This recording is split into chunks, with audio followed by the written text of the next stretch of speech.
Assalamualaikum, jumpa lagi dengan saya channel Para Vlogger. Jangan lupa like, comment, subscribe, dan share.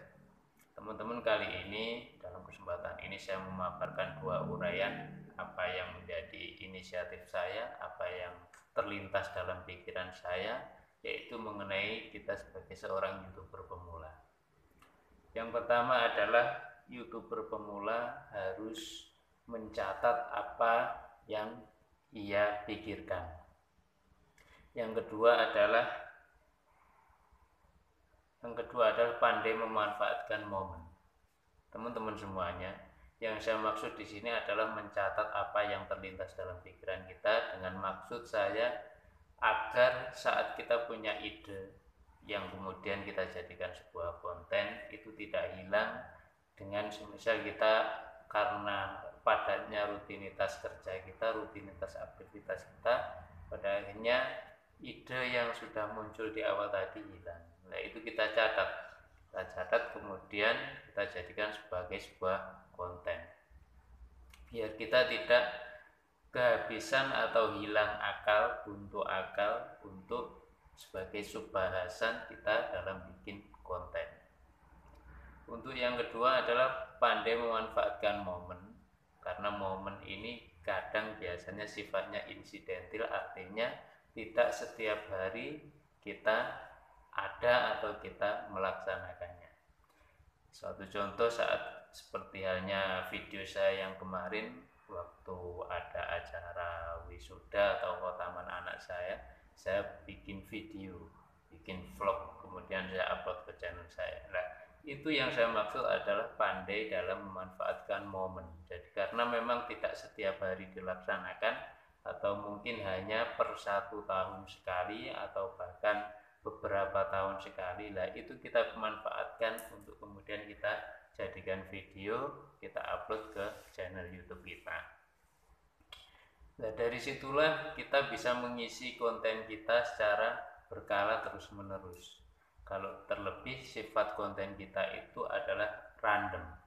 Random artinya campur-campur, tidak istilahnya hanya konten tertentu, tidak hanya satu bahasan tapi banyak bahasan. Nah, di situ kita harus pandai memanfaatkan sebuah momen untuk kemudian kita jadikan sebuah video.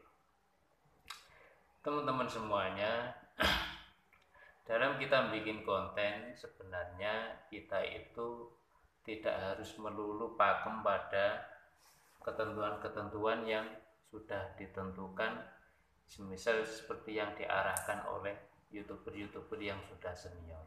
Kita bisa memunculkan atau istilahnya apa yang ada dalam pikiran kita jadikan sebuah ide, kemudian kita jadikan sebuah konten. Tidak harus ada pakem tertentu. Bagi saya bikin konten atau mengupload video itu yang penting tidak re-upload yang sama persis.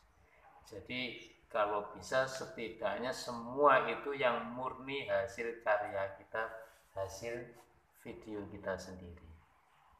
Meskipun itu re-upload, tapi setidaknya sudah di-editing sedemikian rupa, itu juga tidak masalah. Yang penting tidak sama persis lah.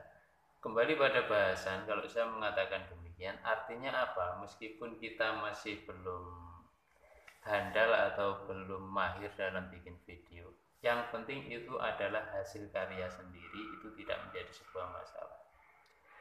Nah, terus mengenai nanti ada komen yang negatif, mencemooh dan sebagainya, yaitu hak mereka. Kewajiban kita sebagai seorang YouTuber adalah hanya membuat konten, membuat video. Adapun ada komentar sinis, komentar negatif, itu hak mereka, terserah mereka. Nah, bagaimana dengan keadaan kita kalau semisal terjadi atau muncul komen-komen yang sifatnya negatif, tidak membangun? Ya tinggal kita punya opini sendiri tentang komen tersebut. Tidak perlu kita ambil pusing lalu kita istilahnya merenung, memikirkan lebih tentang komen-komen negatif tersebut. Kita ambil sisi positifnya saja dan kita pahami unsur apa yang terselubung atau unsur apa yang ada pada komen tersebut. Masalahnya komen itu macam-macam, ada kala komen itu negatif dan kadang juga ada kala komen itu negatif. Nah, di sini saya membahas tentang komen negatif dan komen positif. Komen negatif itu kadang terkadang kita melihat siapa yang komen terlebih dahulu. Kita harus tahu siapa yang komen dan unsurnya apa, dan masalah secara individu pribadi dengan kita itu ada masalah apa. Baru di situ kita kadang bisa menilai apa maksud dan tujuan mereka itu ngasih komen yang negatif. Komen positif pun juga demikian.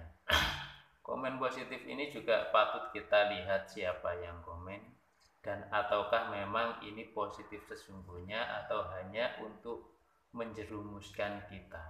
Jadi kiranya kita untuk selektif dalam kita menilai sebuah komen untuk kita jadikan sebagai sebuah opini pribadi ya.